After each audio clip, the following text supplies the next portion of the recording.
there are so many individuals who are leaving a career to do real estate. They had a very successful sales career. Maybe they're a doctor or a dentist. They were a lawyer, whatever. And they have a network of high income earning professionals or folks in their network that they can leverage to be their first $1 million raise, whatever it might be, to go fund that deal. I didn't have any of that. My personal network was just a bunch of knuckleheads from college. What is up, everybody? My name is Matt Drouin. I'm the host of the Go Big Live Real Estate Investors Podcast, the show to listen to and watch if you are a real estate investor, maybe owns a couple of duplexes and feel like they're banging their head against the wall and are mystified what it takes to scale up into doing larger commercial real estate and be able to get big goals like replacing your income, be able to focus on real estate full time and really explode and take this thing to the moon and live a life by your design. I'm psyched out of my mind today to have on Axel Ragnarsson, who's founder and managing partner of Aligned Real Estate Partners, which focuses on acquiring B and C value add assets in multiple markets throughout the United States. Currently, Aligned Real Estate Partners directly owns or has GP interest in 450 plus units of multifamily real estate and has been a principal party in $62 million of transactions. Axel has directly sourced, raised capital, and operated mid to large multifamily transactions in numerous markets throughout the U.S., including Florida, Indiana, New Hampshire, and Texas. He's also founding partner of Blue Door Living, a property management company based in New Hampshire that manages over 300 units of small to mid-sized multifamily real estate. Axel is also the host of the Multifamily Wealth Podcast, one of the industry's most highly rated multifamily real estate podcasts. Dude, that was a long intro, man. Sorry. Thanks for coming on the show, brother. I appreciate the invites. It makes me sound better than I really am. I was like, is that really me? I don't know. So, dude, thanks for coming on, man. I like to ask my first question. It's a loaded one. You were born, now you're here. What happened in between? Yeah, first of all, appreciate the invite, before we get into anything else. But the story. So I currently live in Boston. I was born and raised in New Hampshire. So I've been in New England forever. First 22 years of my life or so were in New Hampshire. I moved around a little bit. But grew up in New Hampshire, went to college in New Hampshire, then back down into Boston in 2016, 17. Me personally, I've always been a bit of an entrepreneurial type of person. I've never really had a real job. I was the kid selling baseball cards at recess, like literally that was who I was. And in high school and college, I was kind of doing whatever to make a buck. I was buying and selling stuff on Craigslist and eBay, and eventually I started flipping cars, and I settled into that being a source of income for me for a few years. It was lucrative, especially for 19, 20, 21-year-olds. But I knew that wasn't going to be like the forever thing that I did. And as I was in my junior year of college, this is back in 2016, I was trying to figure out what comes next and what else what businesses can I start? What can I buy and sell that's larger, what have you? Somehow stumbled across real estate. I don't know if it was HGTV or an Instagram ad or something like that, but started learning more about real estate investing. And as I started kind of pulling that thread, I found resources like Bigger Pockets back in the day and real estate investing related podcasts and YouTube videos, and I just became consumed by it. And I originally wanted to flip houses. That was going to be my goal. All right, I was buying and selling cars. Let's go buy and sell homes. That seems like a logical next step. But as I learned more about that, I learned about rental real estate, multifamily real estate, passive income. The idea that you could go out there, buy a piece of real estate and fix it up and rent it out, and now you get some passive income into the future. And I kind of became obsessed with growing a business through that lens.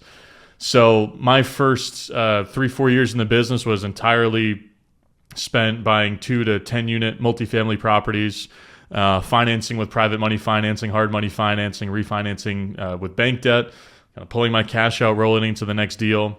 In between 2016 and 2020, that's really all I did. I became really, really good at finding deals in terms of going direct to seller, cold calling, cold texting, emailing, direct mail, all of that stuff. We were buying deals well below market value. Again, financing with private money or some kind of creative financing and pulling our money out. 2020 hit, realized, hey, this is probably not like the business that I want to run forever, which is just buying these small deals. So had the desire to start doing larger deals, which at the time for me was anything 20, 25, 30 plus units in size, a few $1 million plus in deal size. Around that time, we started doing some deals out of state as well. So basically 2020 to 2022, really up until a couple of years ago, was just buying these smaller deals with investor money, raising money from other folks at a very small scale, like 500 to 600, 700 grand per deal, raised a few $1 million from just other folks in the network. But it was really like proof of concept as it relates to bringing investor money in and managing investors and structuring deals and all of that. 2023 came around. Right around this time frame is when we started growing out our management company, our in-house management company in New Hampshire, which is where we do the vast majority of our deals. Intro is a little bit outdated. Actually, I'll flex this company a little bit. We just crossed 750 units under management with Blue Door Living, which is our management company. So we had the in-house management company infrastructure built out, had the ability to go find great deals and really build a deal pipeline of discounted off-market deals. And then it was just capital that we had to add to it. So the last couple of years, I've been spending a lot of time building out our capital base and just raising more money, which has historically been the constraint in our business, has been money, not deals. And now we've settled into what we currently do, which is a lot. We predominantly buy small to mid-size nowadays, which is 10 to 50 unit deals is what I describe that as. Really 1.5, 2 million to $6-7 million in deal size. So we're very much in that sub-institutional range. We have a lot of success going direct to seller to buy those deals, and we raise capital to fund those, and we operate them in-house. We did a lot of deals outside of New England between 2020 and 2023, but we've since realized like we have a really good thing going on in New Hampshire, which is where we own just over 400 units now. We started doing some deals in southern Maine and northern Rhode Island, basically an hour north and an hour south of Boston, but like doing deals closer to home. And we still have a couple deals in Florida, but we've really focused our attention on the backyard, so to speak. And now we're just in the mode of let's continue to scale, bring more money in, increase our average deal size, and continue growing our portfolio close to home. So, long story short, that's the Spark Notes. Probably made it a little bit longer than it needed to be. No, that was perfectly concise, and Axel, I think that you were a good boy trading baseball cards. I mean, my hustle was selling cigarettes and beer, and also my prescription medication, which was Ritalin at the time, to my friends at school. So I was maybe going to go on the path in terms of embracing that part of hustle culture. Thankfully, I got put on the right path. You were recalibrated. Yeah, I was recalibrated, recalibrated and didn't have to be incarcerated. So I want to kind of go back, like you never had a real job, and I want to dig into this a little bit. Maybe you didn't really want the idea of working for somebody else. Maybe it was a money thing. Like, tell me about sort of like that like why, or maybe what you were inspired by to kind of take the unconventional path that you did take. It's an interesting question. I think part of it was probably my upbringing. My dad is a Swedish immigrant. He came here in his mid-20s with, no dollar, just literally a couple bucks in his pocket. He built a business where he sold wood chippers, of all things. So I was exposed to that lifestyle in terms of, he had never really had a job himself, right? And I was the inverse of the go to school, get a good job. I was very much supported in terms of there's other options if you want to go pursue the other options, right? And I think I had a great influence in that respect. So that's the first thing I'd say. I think the second thing is I realized very quickly that I could make twice as much money with half as much work. Like I worked at a grocery store for a little bit in high school, making $7.50 an hour. And I was like, well, I can go buy an Xbox and 30 games for $300 from this guy on Craigslist and then sell it on eBay the next day for $600.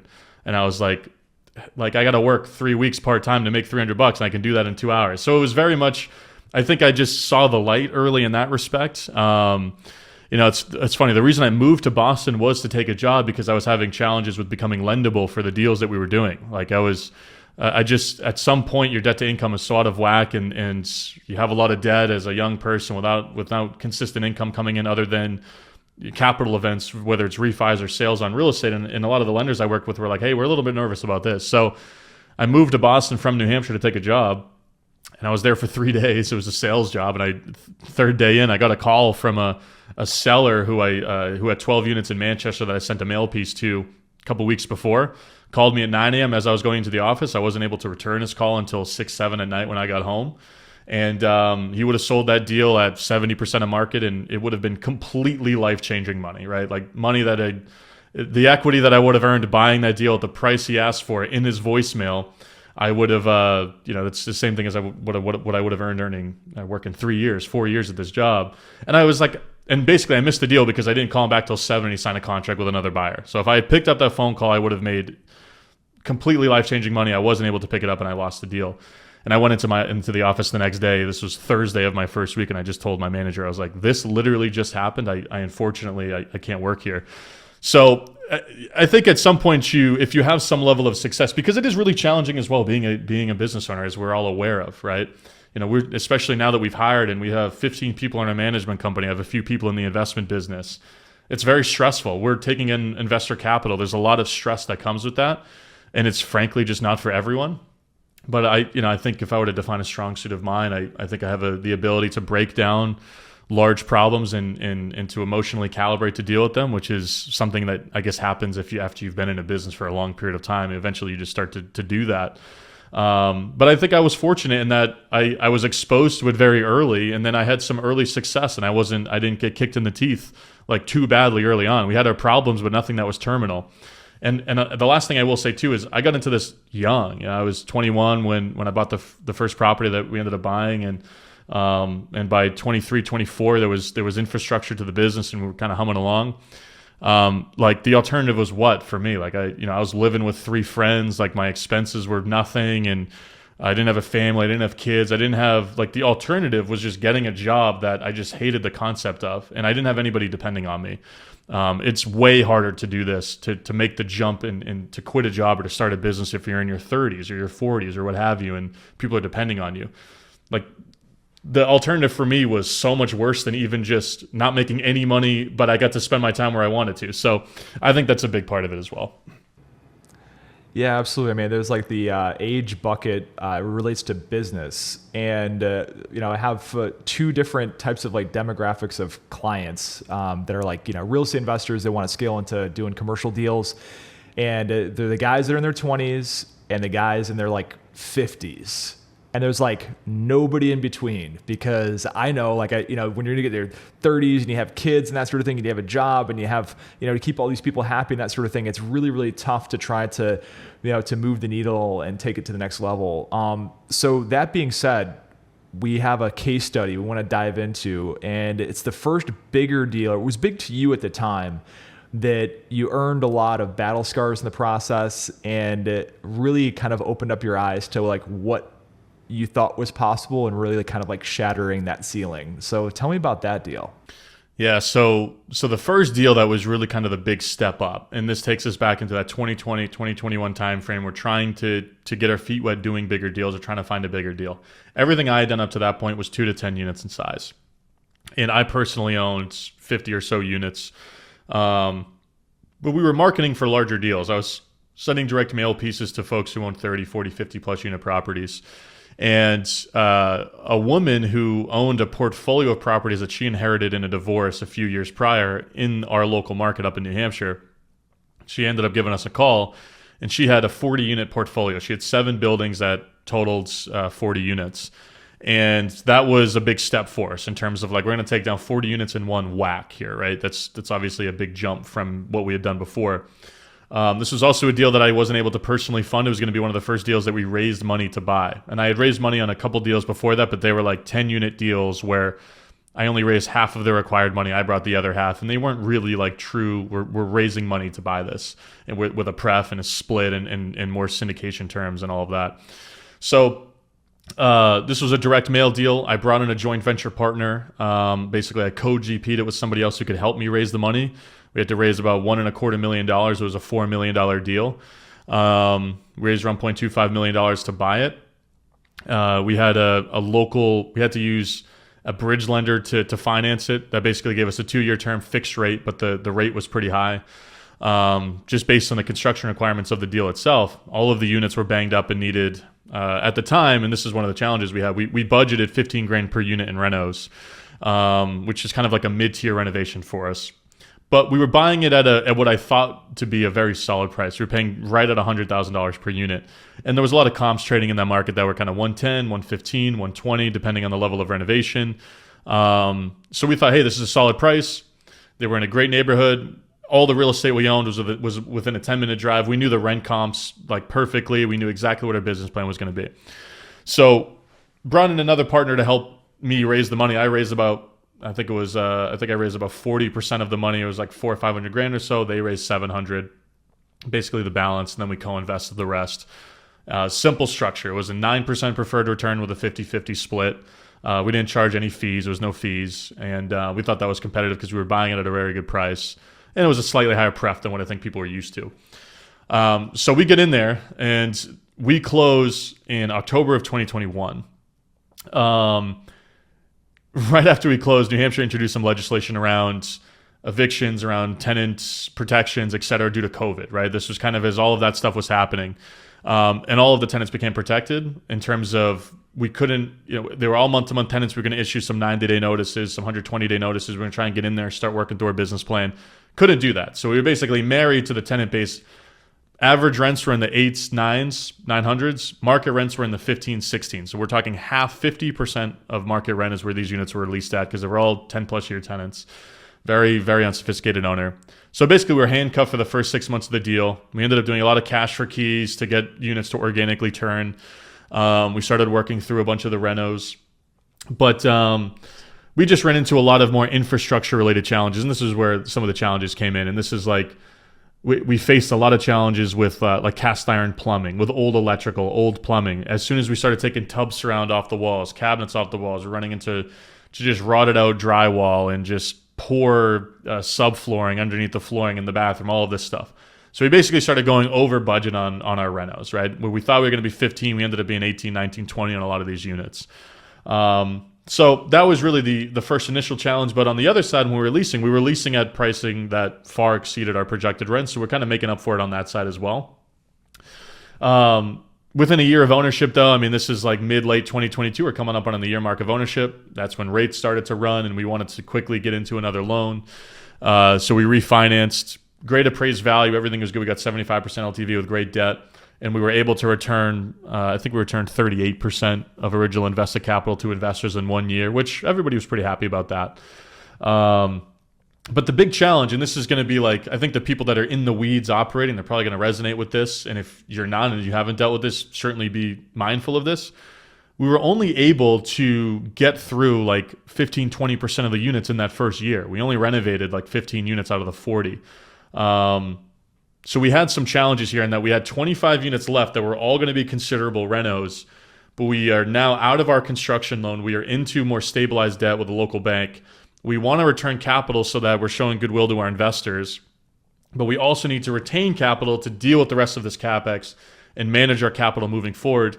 And that was the first time I'd ever been in a position to really try to figure out how to do that. So what ended up happening was we over distributed. We should have distributed less, kept more back for CapEx. Which put us in a position where we had to hold distributions for a couple of quarters because we were reinvesting into our CapEx. All accretive in terms of the overall value of the assets, but it was a little bit of cash mismanagement. We didn't have to do capital calls, anything like that, but it was a lesson in that it's really, really hard to buy a deal and to execute a capital event before you've completed your value add and your whole renovation program, because it makes it so much harder to manage your dough. And now in all the deals we do, we really want to wait as long as we can to refi a building because we want to make sure that we're spending our money so that when we do refinance, we can feel really comfortable about the amount that we distribute versus what we hold back and what we leave aside to take care of future renovations. So it was a bit of like an in the weeds problem that I never really thought I'd have to consider dealing with because everything I'd done up to that point outside of a couple deals was just my own money. And I was like, oh, I'll move, I'll sell this deal and use it to fund the renovations on that deal. And it was a little bit of a different challenge, but all in all, it's a great learning lesson. That deal is going extremely well now. We still own it. We've been making distributions on it. We'll probably refi again in another year, and we've since completed all the renos. But that was the first one. Happy to dive into any more components of it. But that was the high level kind of gist. I mean, that was the challenge we faced on that one, amongst some other kind of more minor stuff. But that was the big learning lesson there. Absolutely. Yeah. I mean, that's like the one thing is that when renos go over budget, especially, I think the likelihood of that happening is when you have more like scattered site properties and there's not a uniformity of the product and that sort of thing, which makes it tough. But I mean, there's not every, people that study the multifamily space, they think that there's these like 200 unit apartment communities like all over the United States and in every single suburb and MSA and that sort of thing. And it's like, it's just not the case. And one of my clients, for instance, I mean, he started burning through cash on his rent out budget on a 22 unit building he bought. And the reason why he was burning through cash faster is because the tenants started moving out faster than he had projected. He thought like, he was going to get 5 or 6 to move out per year, but like half moved out. And so he had to kind of think on his feet and think about through, okay, maybe I need cash. I don't want to go back to my investors and ask for cash and have a capital call. So if I can actually go and put like the, put the pro forma numbers on this, I have proof of concept in terms of this product type. So I can, have that pro forma give to an appraisal and then get the rest of it through the bank. So that's how he was able to like, move quick on his feet through that and get the cash he needed to complete through it. So, but no, I mean, this was the biggest raise of your life. I mean, how did you sort of tactically go after that and stage that process? Yeah. It's a great question. It's interesting because I could have raised money earlier in the trajectory, but it goes back to the beginning of the show. I just hated the idea of having like a boss, you know what I mean? And when you bring in investors, you have multiple bosses. You have a lot of people that you are now held accountable to. When it's your own money, you can crash and burn, and you just look in the mirror to deal with your problems. But I think the challenge for me was I didn't really know. I think a lot of people, when they start raising money for their deals, at least when you think about the podcast landscape, the social media landscape as it relates to raising capital for deals, there are so many individuals who are leaving a career to do real estate. They had a very successful sales career. Maybe they're a doctor or a dentist. They were a lawyer, whatever. And they have a network of high income earning professionals or folks in their network that they can leverage to be their first $1 million raise, whatever it might be, to go fund that deal. I didn't have any of that, right? My network, my personal network was just a bunch of knuckleheads from college. They're not investing, right? The professional network was primarily was other active real estate folks that are not interested in investing as an LP, right? They're just not interested in writing checks where they can make less money. They want to conserve their cash to pursue their own deals, which is fundamentally where they're going to earn their highest and best returns, which makes sense. So it was challenging. That first raise was challenging, and I didn't do a sophisticated raise where I'm launching to an email list and bringing people in. It was just me making phone calls to everybody I knew that had money that was in that business. And that first raise was a bunch of like random people. It was a real estate broker that I knew, it was a house flipper that I knew, and they were mainly doing it for the tax benefits, right? Because they were real estate professionals. A mortgage broker that I had worked with invested, and the other folks were just some people that I had met through being active on Instagram and then on my podcast. So like at the point I was probably a year and a half into kind of running the podcast, and I had developed some connections there just because I'd done a volume of communication to where it was going to be hard to not at least meet a couple people that wanted to invest as LPs. But I for sure knew I was only going to be able to raise like $500,000, including my co-invest. And I had to find somebody to do the rest. I mean, I was not able to do, I knew I was never going to be able to do that deal unless I brought in somebody to help with that. So I brought in a co-GP, and they were also involved in the asset management side as well. They were a local investor, and they brought in the rest. And it was very much a classic story of, I have the deal.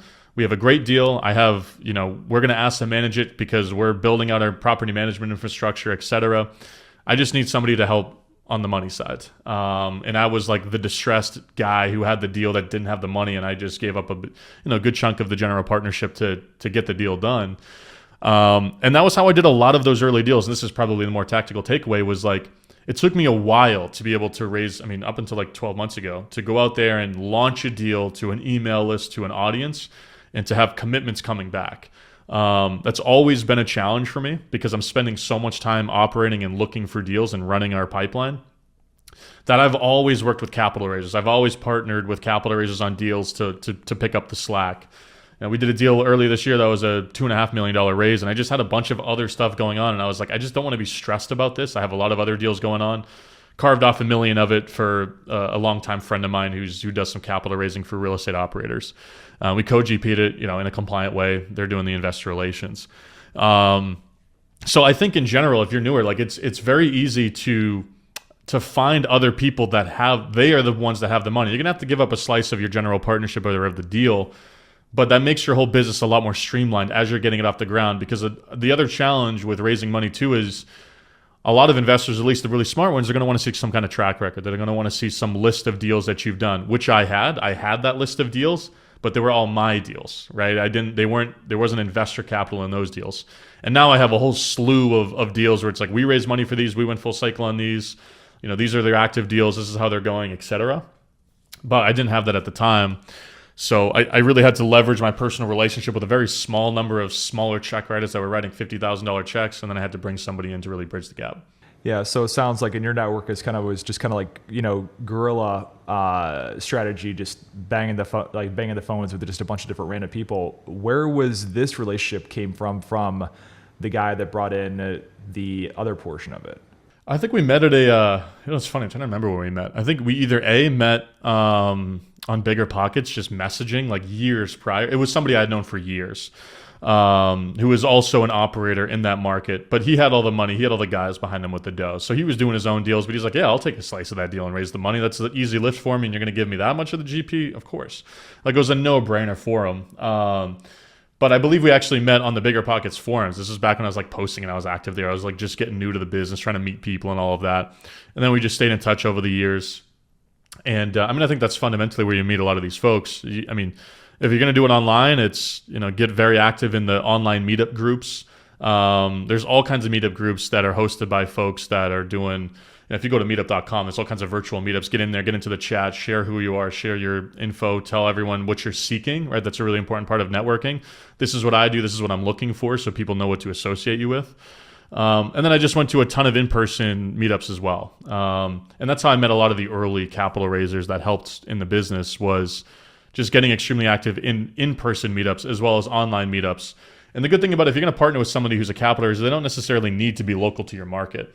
They just have to believe in you, believe in your track record, believe in the deal, believe in your story, your ability to execute, etc. But they don't have to be local. They don't have to be, within a driving distance of the property. And a lot of the people that we work with now on the capital side are out of state folks that I've just connected with through LinkedIn or through these groups or what have you. So tell me about how the script went with the people that you were talking to about this deal, and maybe how it's changed since then. Yeah, I think at the time it was, I've always known that investors love a good story way more so than the numbers. Obviously really sophisticated investors are going to get into the numbers, but the deal sizes that we do, oftentimes they don't lend themselves to a 15 tab model where we're doing a discounted cash flow analysis over 7 years. It's like we're buying small deals that are banged up from individuals who have no idea what they're doing, and we're buying at very compelling pricing. Like, that's always been the story. You want to get people excited with the story. This is who the seller is. This is why it's distressed. This is why we got it at a great price. This is why other people missed this deal. Running through all of that stuff to get them excited, so that when I share with them that the rents are half of what they need to be, they understand conceptually that it makes sense. Most people are like, how are you going to double the rents? My logical brain tells me that doesn't make any sense. We happen to operate in a market where that's oftentimes the case. There's a lot of markets throughout the whole country that are like that. But it's because we're buying from very, very unsophisticated long-term owners. Lead with the story. Lead with all the deals we've done that are similar, right? Investors like a story. They like to invest with people who have demonstrated that they have done this type of deal and executed on it multiple different times, and that they're the right person to do the deal. So for me, I was like, I've done 20 deals of similar size. This happens to be a portfolio of a lot of individual properties that I've bought on an individual basis. We just happen to be buying more of them at once than I have in the past. And at that point in time, I'd done over 20 deals. I'd done a lot of deals because this whole portfolio is all 5, 6, and 7 unit buildings. And I was like, I've bought a lot of 5, 6, and 7 unit buildings and successfully operated them and exited them personally with my own money. We're just taking a whole portfolio down. It's just a bit of a different deal size.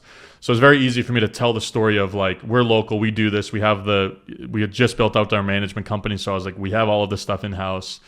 And then I made it really compelling from a numbers standpoint. Some people listening are like, a 9 pref with a 50-50, that's egregious. I would never do that.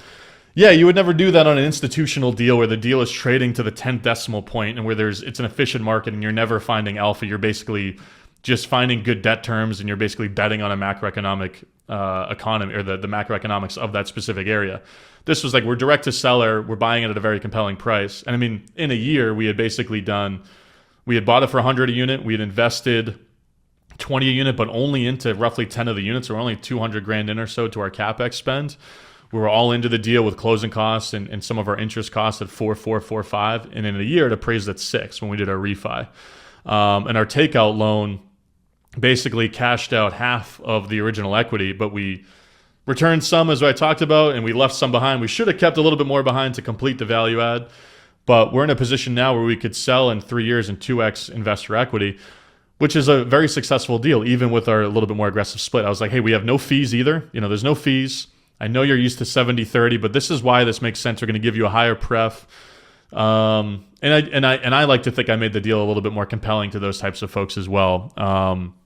Just in terms of how we're approaching it from an economic standpoint. Like, there was no acquisition fee. It was all, anything we make is going to be based on us getting into the promote, 100% of our compensation as the general partners.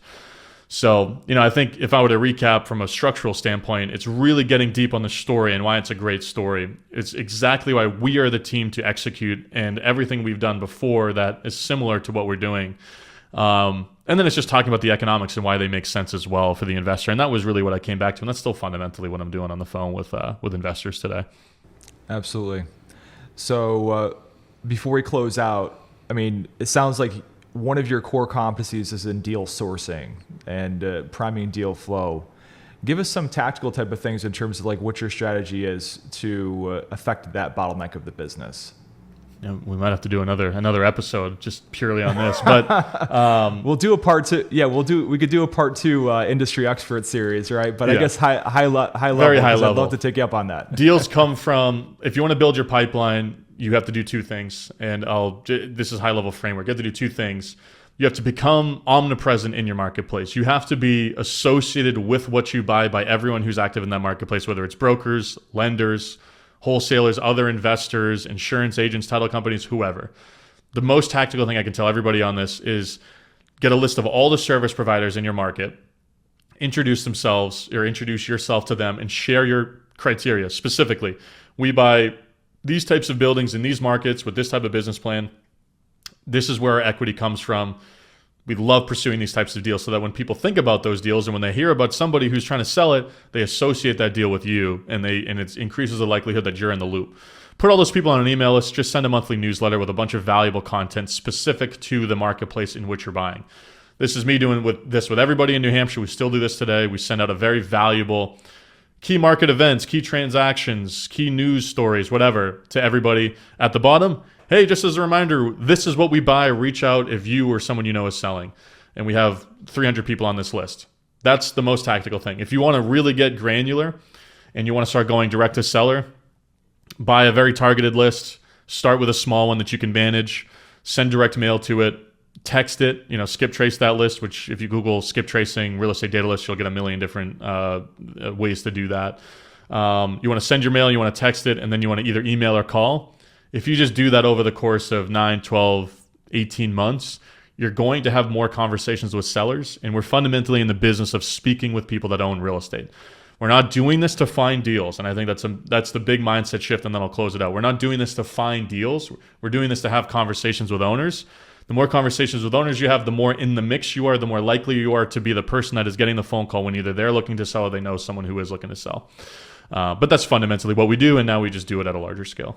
So that must have been in closing this out, because in the evolution from residential to commercial, this must have drove you nuts. Because I remember as a residential investor, do a direct mail campaign, I'd get 3 deals a month out of it, and now you just said 8, 12, 18 months. It's just a much longer life cycle, and the thing is you have to have aggressive patience and just understand that what you're going to take down eventually, as long as you keep that nurture up and be a pleasant source to talk to, is going to be absolute game changer.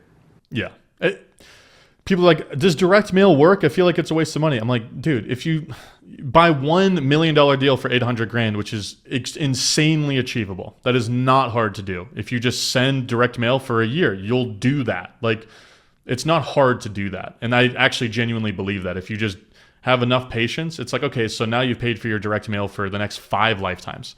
It just takes one deal to pay for all of this stuff. And I always think it's funny, because it's buying a good deal is arguably the most important step in the investing process. Why would you not spend more time and energy really solving for that? But you're right. It's a longer life cycle and people have short attention spans. People in multifamily aren't distressed sellers in that the bank's coming to take their home in a week or they just inherited it and they have no idea. You're usually dealing with smarter individuals, and your job isn't to convince people to sell, it's to just be around and in the mix when they're like, you know what, my partner wants to sell. I kind of want to hold it, but I don't really want to get into a partnership argument. We're just going to sell it. You've been reaching out to us. Do you want to buy it? Yeah, we'll buy it. And the next thing you know, you're getting a good deal. And that's kind of how it goes. It's less, somebody whose pants are on fire and they must close in 3 weeks. It's just being in the mix, being likable. And all we're doing is just making sure that we're more in the mix than everybody else is, fundamentally speaking.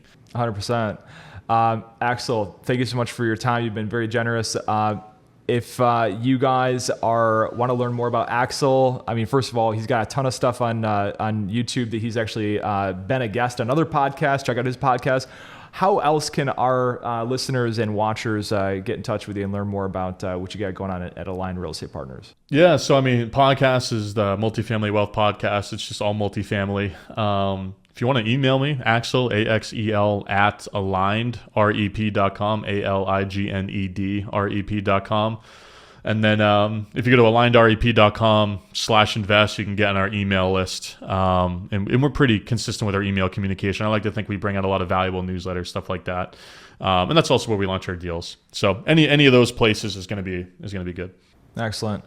Well, if you're watching or listening to this right now and you want to get in on some of our exclusive educational long-form content with our Industry Expert series, and where we bring in adjacent industry experts to talk about stuff that's like, we usually interview real estate investors on this show, but we bring to the table, some of those people that are really techie on other parts of the business that will allow you to grow yours and bring yours to the moon. Definitely check out our YouTube channel, Matt M. Drouin on YouTube. Make sure to subscribe and hit the notification button.